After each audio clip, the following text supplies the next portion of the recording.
Ok,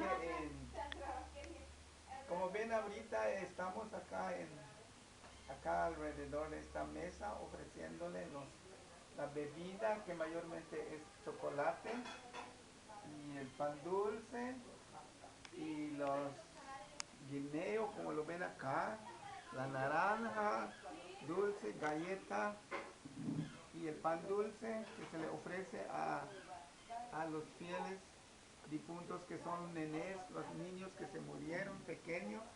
Hoy es el primer día en la cual se les ofrece este alimento que ellos probaron, les gustaba mucho dulce, guineo, pan dulce.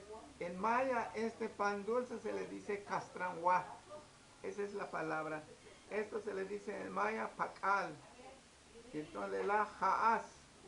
Entonces vemos que se les ofrece a estas almas de los fieles difuntos, que son los nenés que murieron, los niños, y hoy día se les está conmemorando el día de ellos, primer día de noviembre.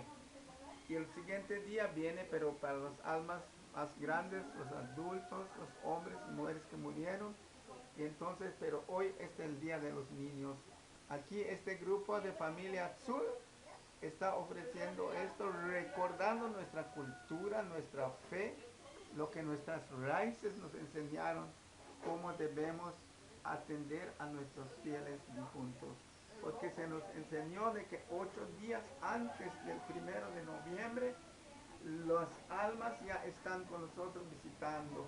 Y el Dios Todopoderoso los ha dado el poder y el tiempo y el permiso para que ellos estén con nosotros.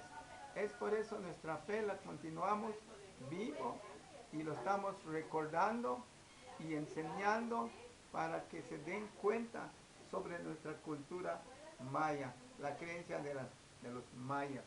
Esto es el primer día de hoy, que es 1 de noviembre.